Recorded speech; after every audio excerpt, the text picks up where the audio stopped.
like at this stage. I like to give a brief introduction about me, like who I am and what I do. So I graduated from a technical college in 2000. I started learning SolidWorks since 2005, and I would say like it's almost 2 decades now using the software, and I'm still learning new things every day. I have been a certified expert and a champion. I'm one of the winner for a community award for Shogun. I was recently recognized as one of the SolidWorks superhero. And finally, as my day-to-day life activity, I work as a design consultant with Vishnu Design Services, and we help with uh, we help a lot of companies with their design, modeling, drafting needs, and we also help them with their design automation need, where we help them to understand and select the right tool for design automation, which can speed up their design process and cut down the time which they can use or which they can utilize for more productive work. So before we jump into the presentation today and discuss different tools, I would like to let you know that design automation is going to help us. So somebody asked me, like when I did this presentation earlier, that is it going to take our job, because a lot of things will be automated, and just like automation in the machines, and machine is taking away the jobs. So I would say no, it is not going to take your job, but it is going to help in your job, making it easier for you, making it error free or less error free, and it will help you to improve your productivity and of course the skills. So like I said, we'll be exploring commonly used methods for design automation, which are available in SolidWorks. And the best part is most of them are available for free with every seat of SolidWorks. So you don't have to buy any additional license, or you don't need to buy, or you don't need to invest into any additional tool. So everything we will be talking about today is available with every seat of SolidWorks. Okay, before we go into the presentation, let's have some humor. So anyone wanna guess what this picture might be?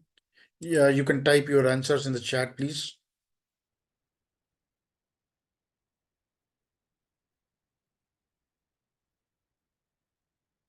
Anyone who wants to guess what this picture could be?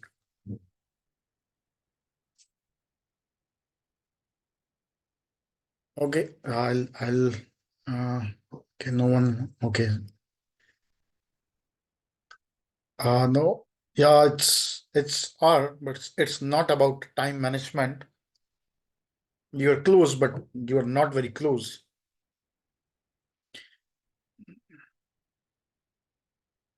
Okay, I'll reveal the answer. So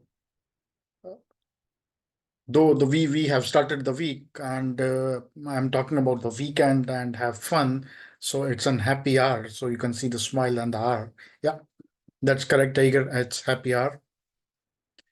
Okay, so we need to understand what exactly the design automation is first before we can put it to the actual use. So if I talk about design automation in very simple or layout layman terms, it's basically capturing the engineering knowledge and intent, and then keep reusing it without to do the same repeated task manually or by other means. Well, design automation helps us in reducing the errors. It helps us in streamlining the process, improve productivity, and of course, enhances the skills of the persons. The final is like we can save time and use it on more effective work or on more interesting work, rather than spending time on doing the same repetitive task. When we talk of design automation can be applied to a lot of things. And the design automation we will be talking about today is all related to what we do with with the SolidWorks, or what different activities we do in the SolidWorks. So first example is we can simplify the tasks which are repeated in nature. We can do 3D modeling and 2D drawings, and like we all do 3D model and 2D drawings in SolidWorks, but we can automate creation of the models and the drawings by using some of the available tools. We can change different properties using some of the tools, and without, like, if say we have like 100 files and we want to change some specific properties in each of the file. So instead of opening up each model or file and then changing the property and saving it, closing it, and opening the next file, we can develop some kind of scripts or other methods which will automatically do the task for us, and it will saves us a lot of time and of course the headaches and the hassles. Taking the similar example, say we have 100 of drawings and we want to create DXF for the sheet metal files, parts, and drawings PDF to give it to the vendor so that they can produce those parts, or to the shop floor guy. So think of the time that will be spent in doing 100 of the drawings manually, one after the another, and it adds to the hassle or headache more if you have to add, for example, the revision name in the exported file name, the sheet number, or some other properties, or some kind of a date when this file was saved. So depending on your needs, those all things can be set up using scripts or other methods we will be talking about. Then exporting the flat patterns from the models directly, creating different neutral formats for the 3D models, and you want to share it with marketing team for their usage, or to an external customer, to an external vendor for manufacturing or for approval purpose. Now, what are the methods of design automation? We have like several design automations available in SolidWorks. One is shortcuts. I do believe like everybody is talking about shortcuts, but yes, and it is still an important thing of the design automation. Then we have task scheduler. It is available with every seat of SolidWorks, but with a version difference, like if we have SolidWorks standard and you have professional and premium, the options changing in the task scheduler, but otherwise, like, it is available with every seat of SolidWorks. Then we have configuration. Derek talked about the configurations. Design table, it's again an extended form of the configurations. So basically we are controlling configuration using an Excel table. Configuration publisher is similar to toolbox, but it's basically a customer creating a custom parts using configuration publisher, and then let them behave like toolbox when we drop them into the assembly equations. Then we have master sketch modeling. Some people call it skeleton modeling.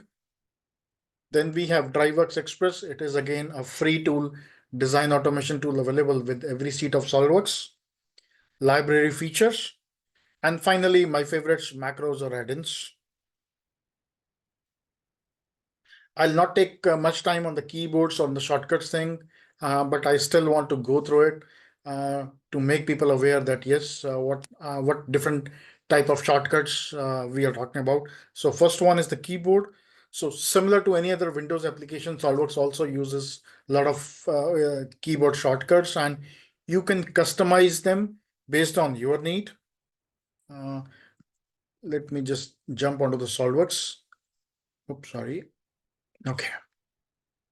So for example, I want to start a sketch, and I'm pressing S key on the keyboard, and I can select, okay, I want to extrude it. So I can select extrude, and the next prompt from SolidWorks will be to select a plane so that I can do a sketch on it. And instead of like taking my sketch over here, or my pointer to insert sketch tool, I can just press the desired keyboard shortcut.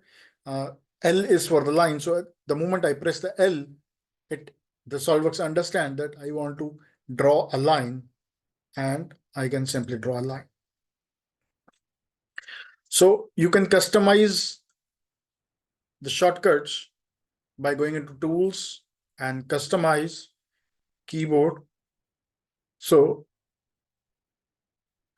you can customize all of these available based on your needs. And what you can do is you can also print this list or copy this list if you want a ready reference and you want to like take a printout and keep it in front of you. So you can do the print list as well.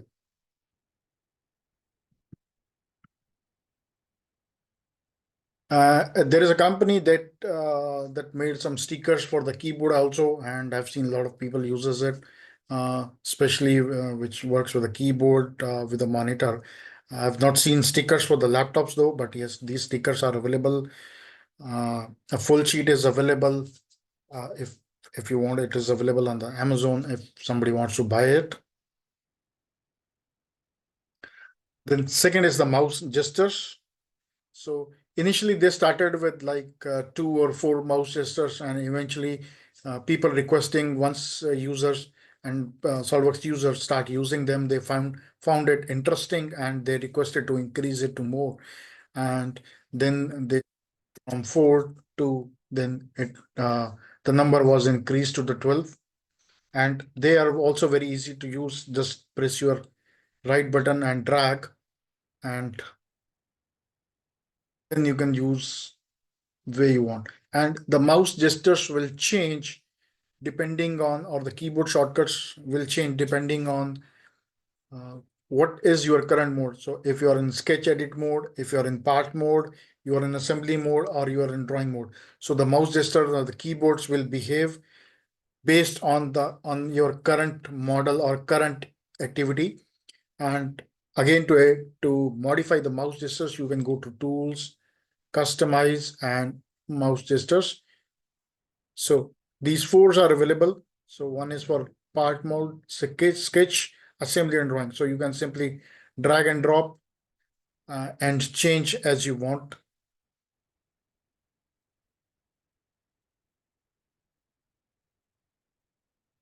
This is the in context toolbar. In context toolbar is basically is again available. It's again similar to the mouse gesture. They change uh, based on which mode of the model or file you are into. If you're into sketch, you will be seeing a different in context toolbar, and if you're in part, you will see a different toolbar, right?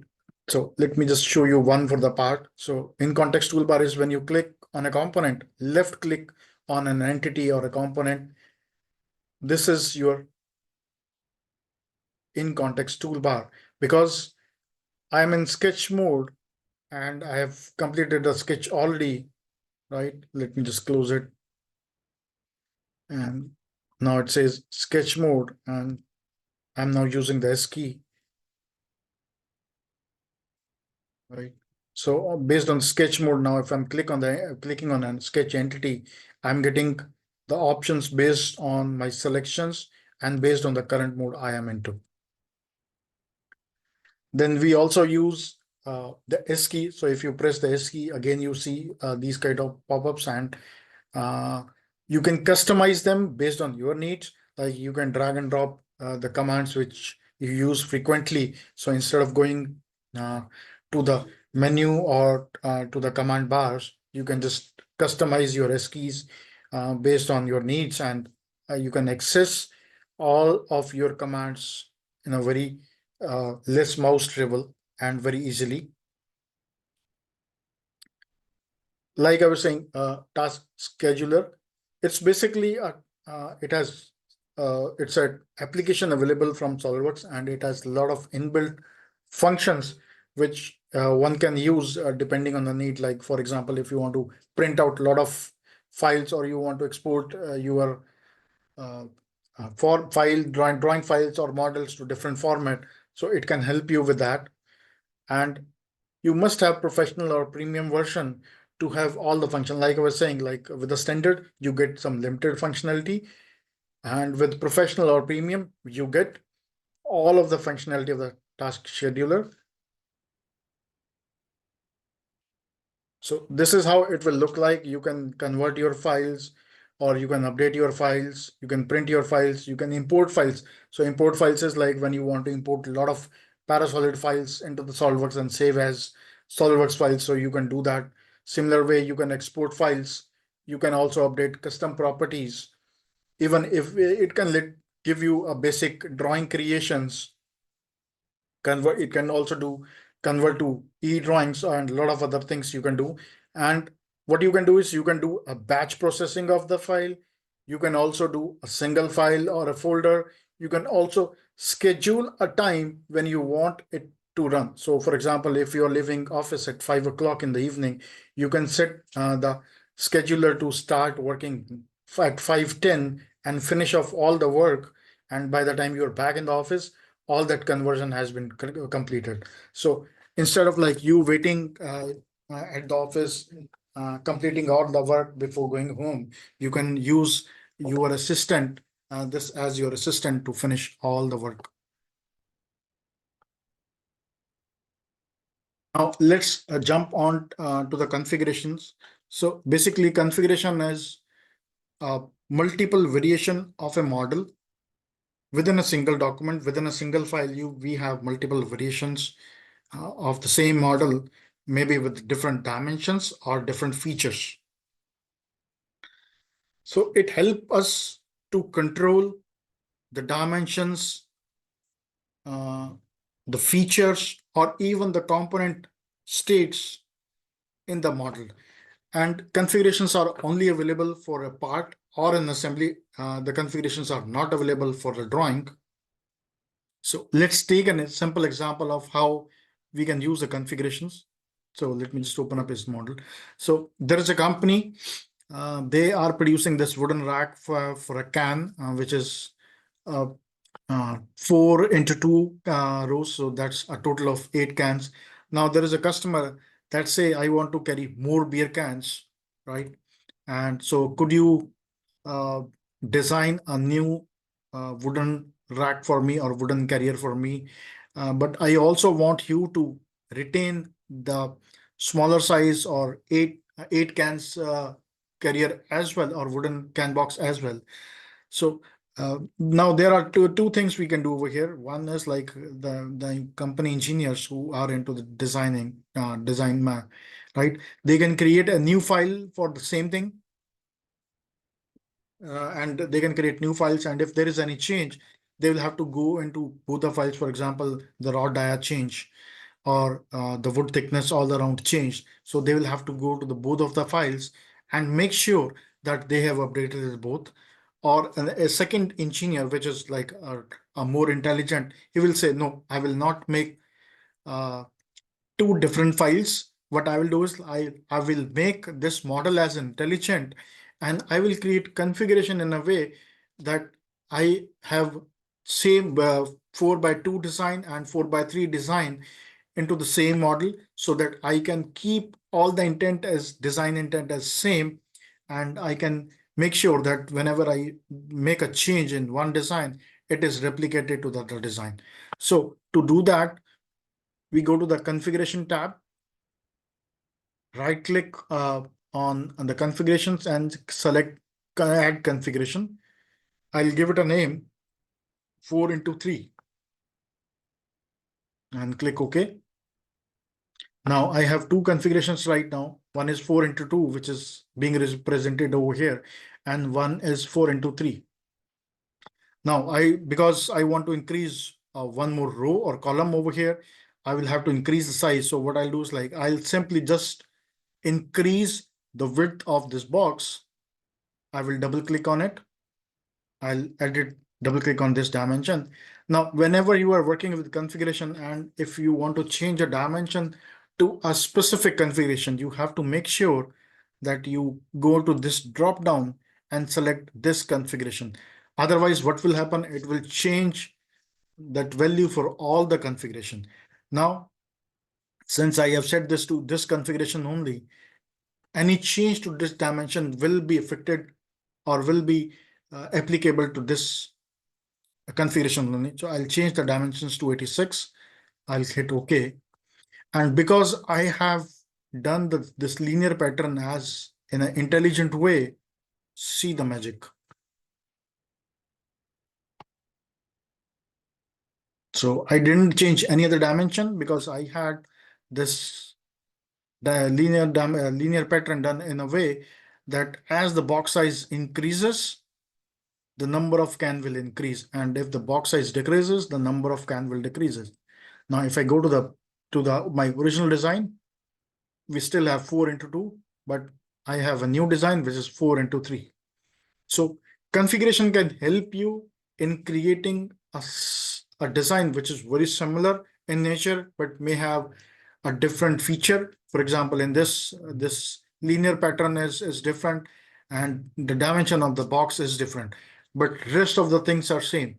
So with the configuration, you can control these things.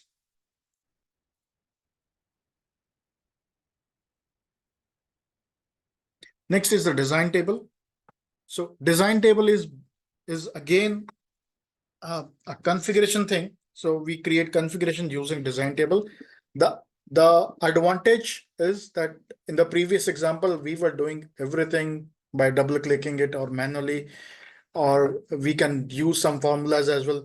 But with the design table, what we can use the power of the Excel to create our configurations, and we can also use the different combinations which are available in Excel to create our configurations.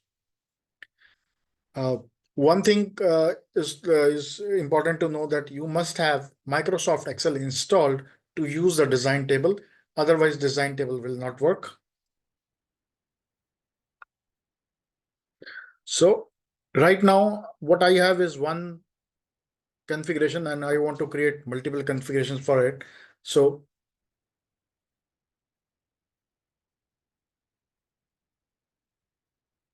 I'll take questions at the back. At the end of the presentation, I see one question over there. I'll explain it once we are done with it. Thank you. Appreciate that. So what I go to insert tables and Excel design table. In earlier version, it used to be called simply design table. And then people were not aware that, yes, you need an Excel uh, to use the design table because that's how SolidWorks coding has been done. But in recent version, they have they have added the word Excel uh, to the design table to make it clear to the user that, yes, you need an Excel. Once you do that, you are presented with a lot of options. So one thing is like, what is the source? So you want to keep it blank. Like then you will be presented with a blank Excel sheet. Second option is auto create. When you have auto create selected, SolidWorks will try to create or capture the parameters for you automatically. And then third option is from file. So you can have an external Excel file and you can use that external file to create the design table. Now, why from file is important, that from a single external Excel file, you can control multi parts or multi models. And if you update if you update in one place, then everything else will be updated, which is linked to that table.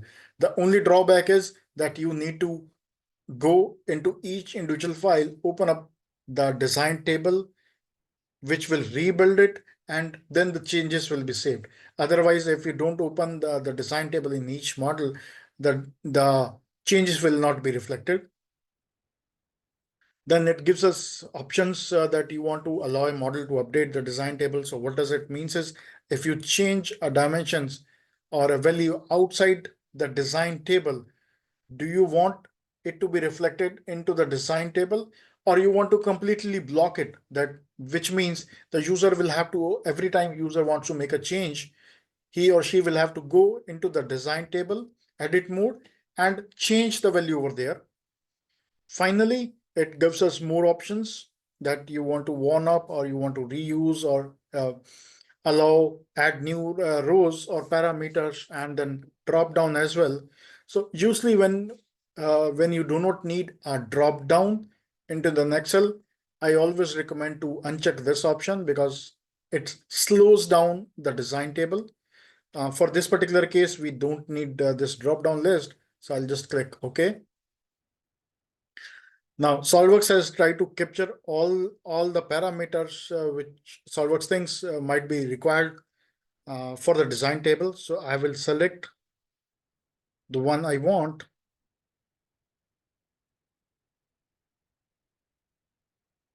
Okay, I'll click OK. And now I can just, so I'll just ignore these one for now. Can you see my Excel file? Is the Excel file visible?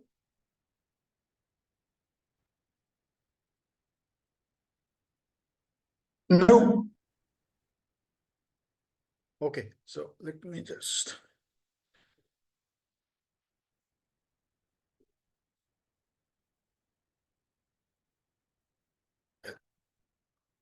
I hope it is visible now. Thank you.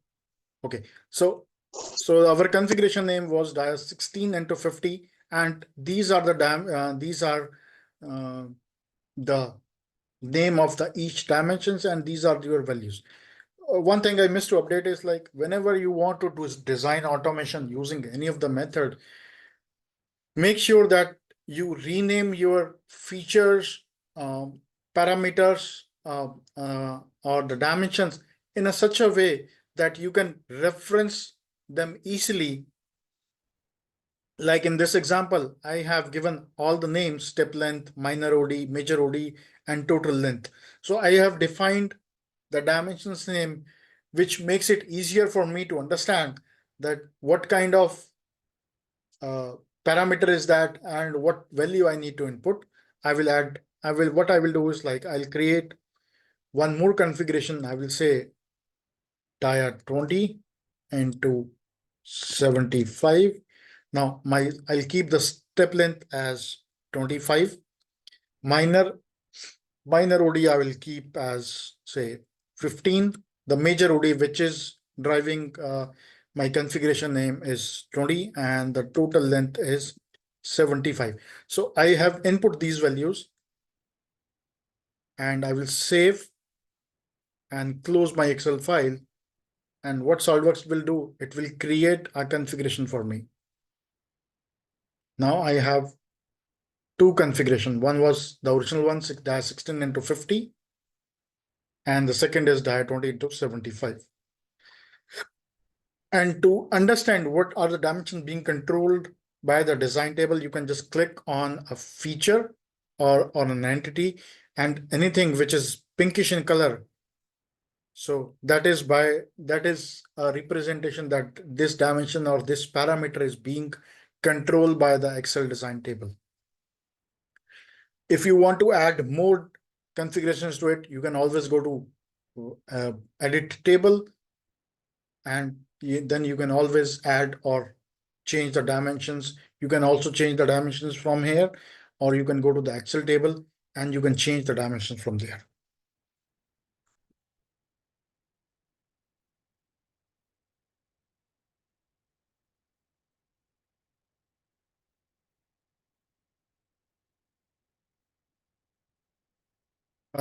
Mostly I'll explain. I'll take the questions at the end, and I think that would be better. So configuration publisher is again, as the name suggests, configuration. It's again related to configurations, but it is a little different than what we have discussed earlier. So with the configuration, we were creating configurations manually. With the Excel design table, we were creating configurations with the help of Excel table. Now for the configuration publisher, what we do is we create configurations on the fly. So if you have used toolbox, what we do, we drop a component from the toolbox, and once we select the desired size or length, SolidWorks will automatically create a configuration for that particular component. Similar way, we can create parts like that, where we can do two things. We can either select the configurations based on the parameters we want, or we can enter the parameter and let the SolidWorks create a new configuration for us.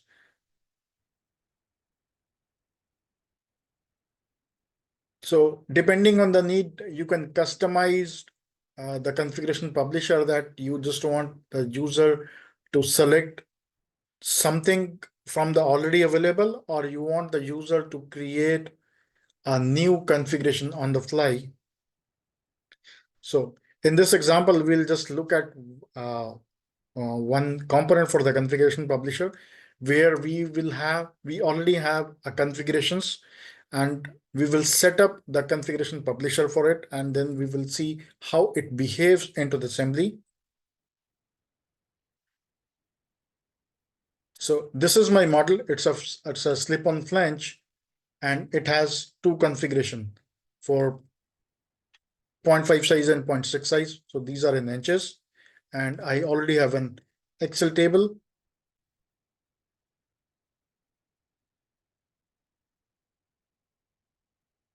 So I have an Excel table with the desired dimensions added in. Now I want to add a configuration publisher to it, so that when I go to the assembly model and select the desired component configuration or the parameter, it show us all the different dimensions for that particular configuration or based on that parameter. So just right click over here on the configuration and select configuration publisher. Because I already have an Excel table, it is going to use that, and it will list all the options available based on this Excel table. But if you don't have an Excel table already into the model, SolveWorks will prompt you to create an Excel table first and then use it. So I want to uh, derive or drive my model using the dia of the hub. So I'll simply drop over here one. I also want it to show all the dimensions. So I'm just dropping them all. So I'll go to the list one. I'll say hub, sorry, hub dia. Then this is my flange dia. This is my bore dia, and this is my PCD. So you can also control the visibility of these parameters based on the available. So what I can do is like, so based on the what order you have, it will always show all the above parents, or in the hierarchy, all options are available on top. It will in the list, it will show them all. And because we are already using two configurations, right? This particular model will not let us create a new configuration on the fly, but it will only let us select one of the configuration, but it will show us all the parameters for that configuration. So because I have created all the options, I will say apply, close. And now I will create a new assembly from this model. I will say slip on flange. I'll click OK. And the moment I click OK, SolveWorks will read, okay, this model has a inbuilt configuration. So it will give us this property manager to select on based on our need. So we can select it based on the parameters or on the configuration name. I want to go with parameters, for example. So I have defined hub diameter as my primary source. And since I have two configuration, it is listing the value for both the configuration. So I can select this, and it is giving me the value for rest of the parameters based on the selected hub dia. And it is also listing the configuration name I want to select it. I'll click OK. And that particular configuration is added.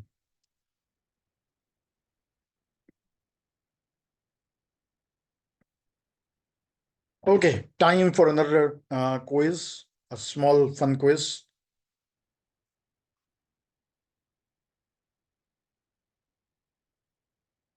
Anyone to guess it?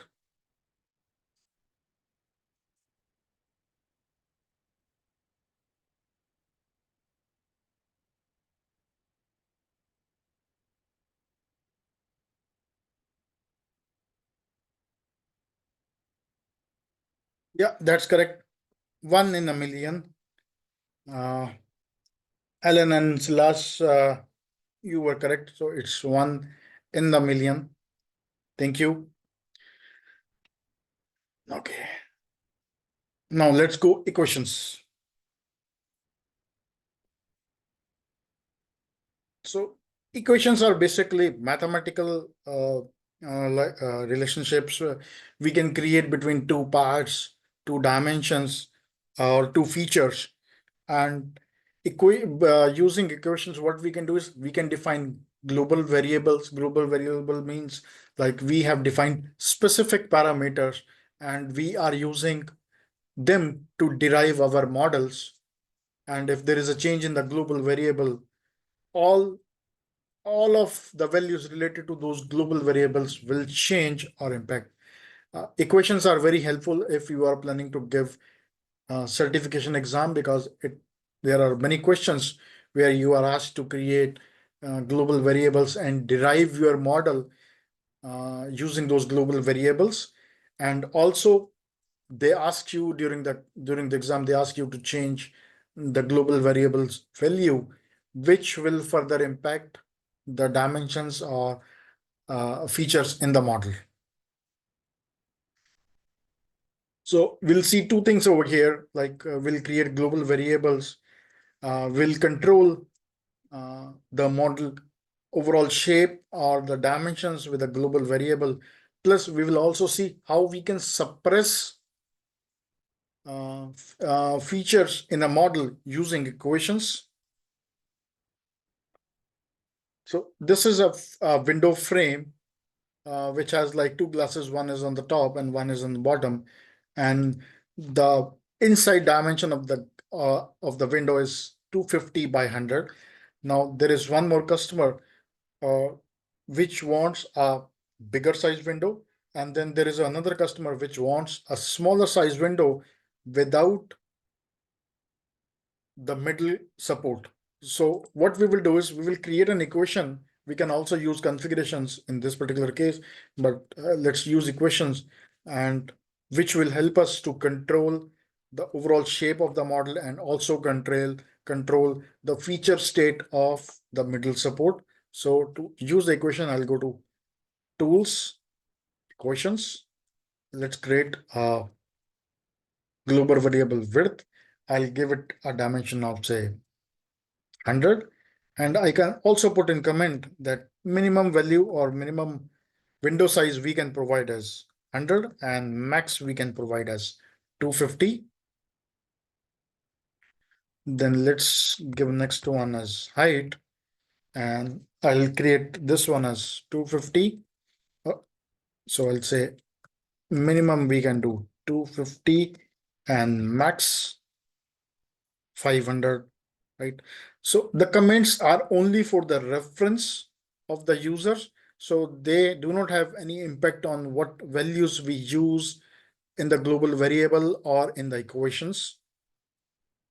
Now let's add an equation first. So I will go into the equations and double click and click on this. So I'll say the width is equal to global variable 100 and I'll click OK. So I'll show you two different ways of setting the equations. So once you set an equation, you will see equation sign next to that dimensions or the parameter. Sorry.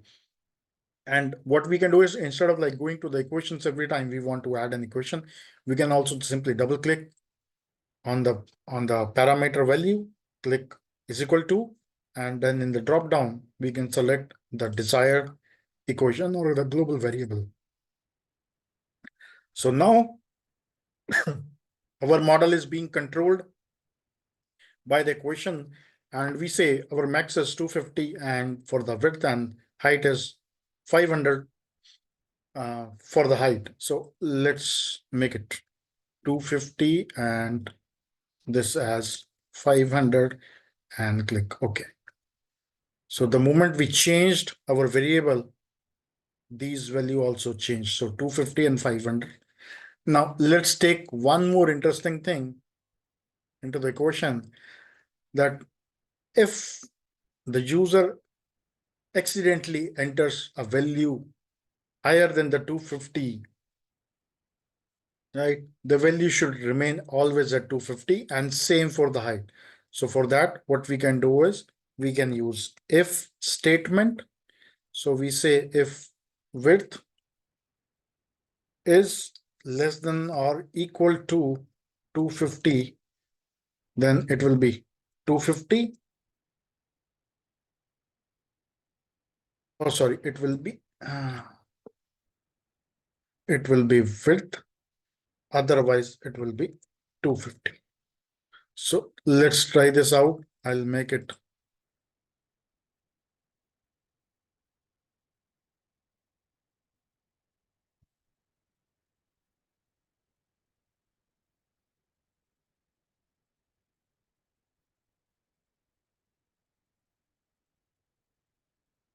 So let me go to the manage equations again.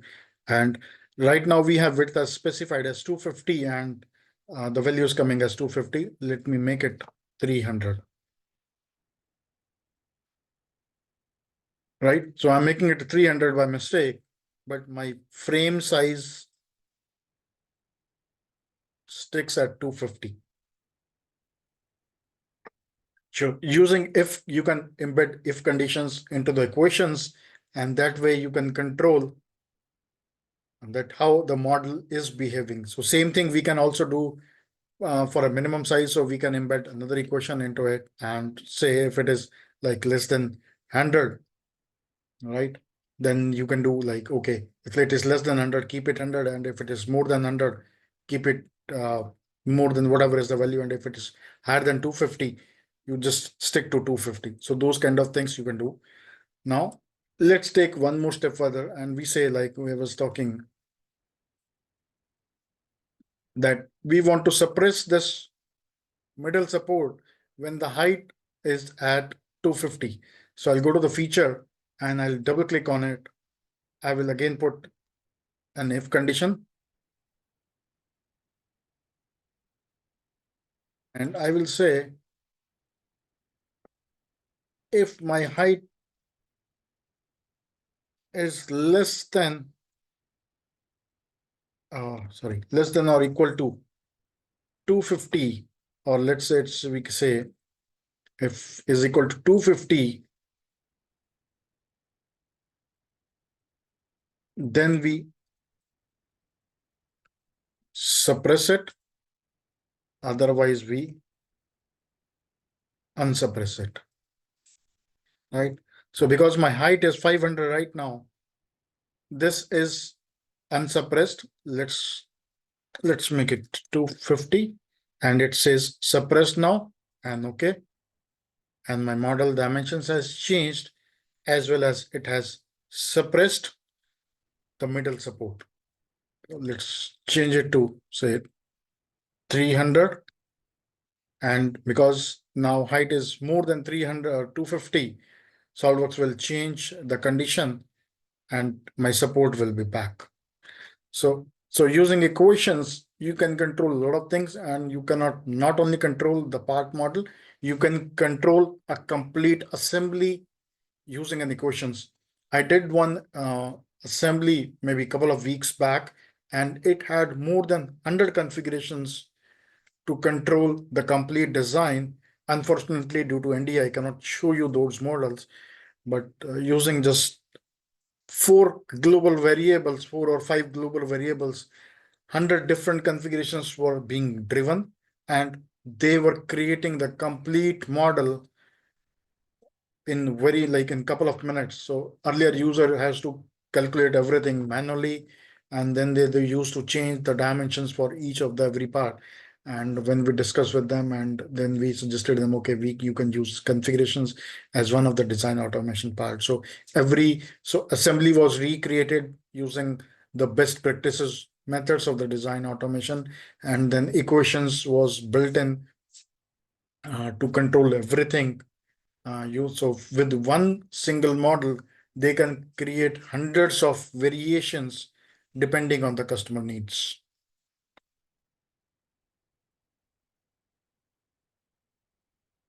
Master sketch modeling. This is also one of my favorite tools. So with master sketch modeling, or a lot of people call it a skeleton modeling, is basically creating a skeleton of sketches or planes which control your complete model. It could be a single part, or it could be a couple of parts in an assembly. So, so every model in the assembly can be driven from one single sketch, and the sketch can be made interlinked in a way that if you change one dimension, rest uh, dimensions which are corresponding to that particular feature or dimensions will automatically change, and that eventually will change our model. So it's just like doing changes in one single file, and which reflects the changes in all the components throughout the hierarchy of the model. So for this example, I'm just simply using a balustrade example with a glass balustrade, and my complete model is being driven by one single sketch. So which I call it as main sketch, or whatever name you want. So it's not mandatory that you call it main sketch. You can keep any name you want. I'll just open it up. Now I'll switch to front view. Now I have these dimensions defined with respect to my glass size. So there is a customer that says, I want a bigger glass size. So, okay, I said like, how much you want? He said like, I want at least 1.5 meter long glass. So I say, okay, let's make it 1.5 meter glass.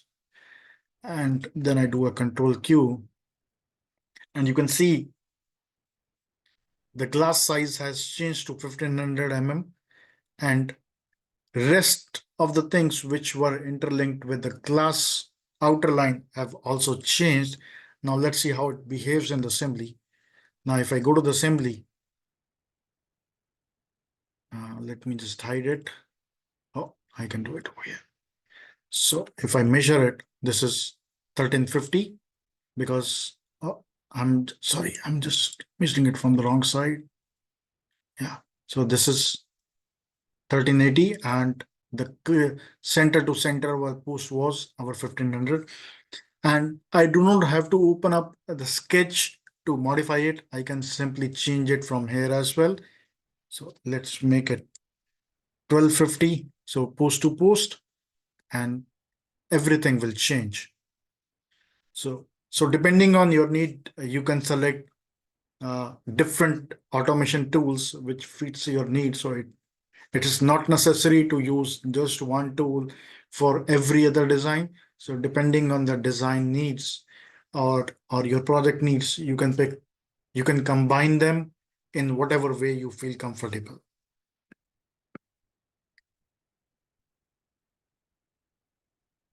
DriveWorksExpress, like I was stating, this is again a tool to create 3D models and 2D drawings. And the best part is this tool is available free since 2008 with every seat of SolidWorks. In earlier version, it comes as an activated already, but in recent version of SolidWorks, you need to activate the tool. So the activation is again free. So you just need to click on the activation, and activation will give you a code which you need to enter into the software, and the interface runs inside the SolidWorks. So you are not going outside the SolidWorks. Everything will be there in the SolidWorks, and it is very easier to control. It's a user form based type of design automation tool.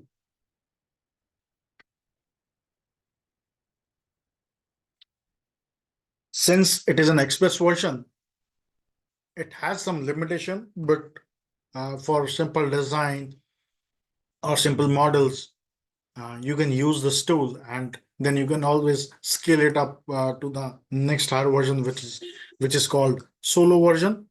And if you want to go more in depth into the DriveWorks, you can also go to the pro version, which gives you a lot of capability, like running it from the web browser, where You can create user interface, which your salesperson, while sitting at the customer end, can interact directly into the DriveWorks. He can input all the values the customer has specified and immediately can create uh, a rough model.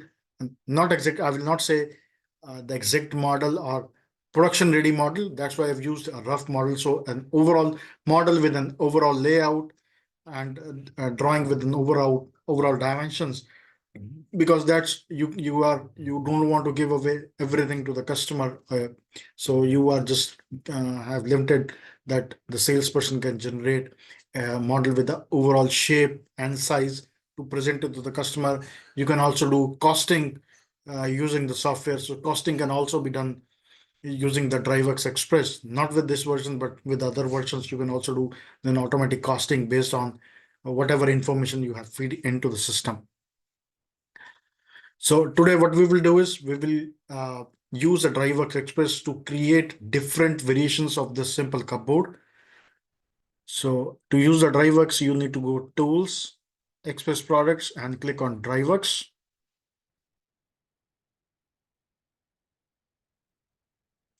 Like I was saying, you need to activate the tool. So if the tool has not been activated, you will be prompted with the window to activate it. And the window will have a link. On clicking on the link, it will take you to the SolveWorks website.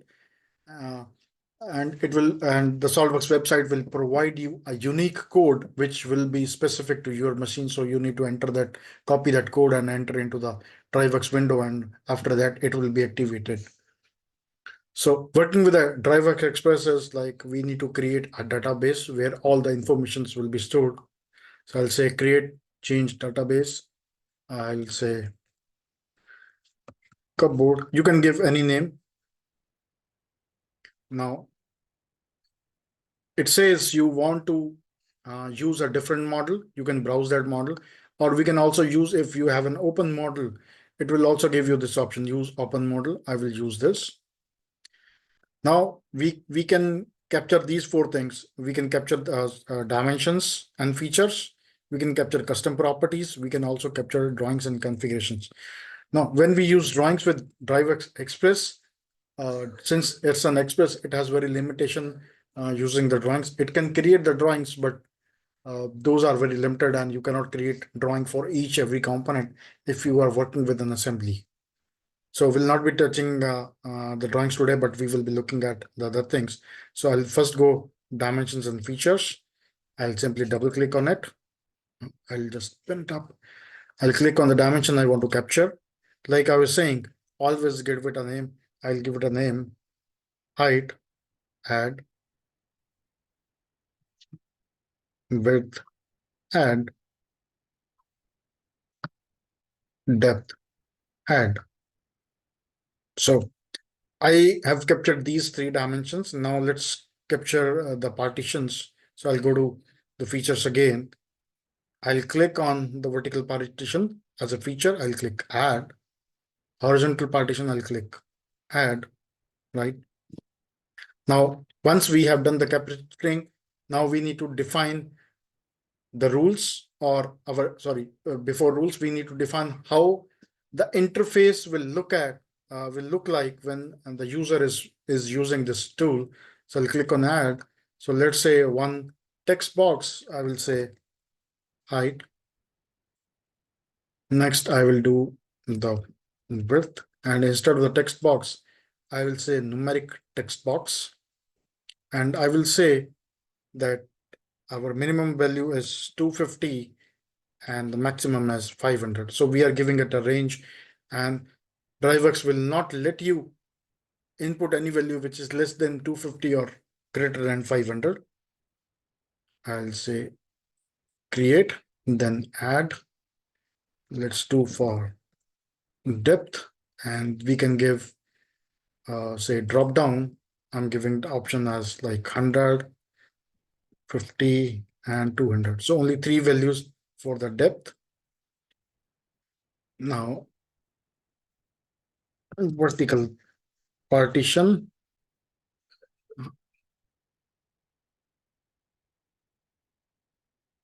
I will say checkbox, create, and say another one, which is horizontal.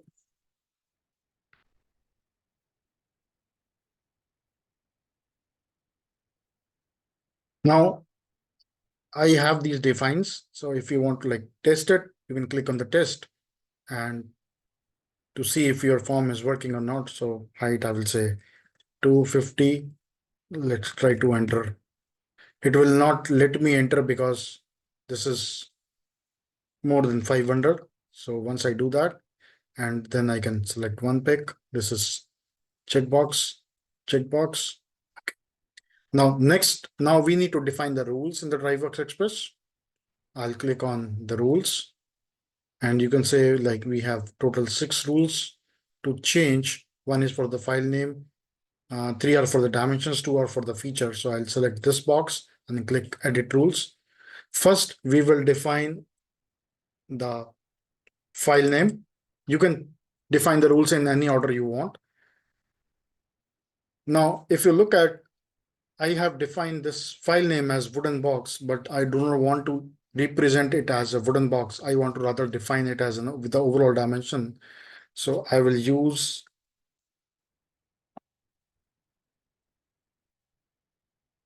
star. So when you use double quotes with a star in, it will remove the DriveWorks will remove the file name and height and again width, and I can simply copy it again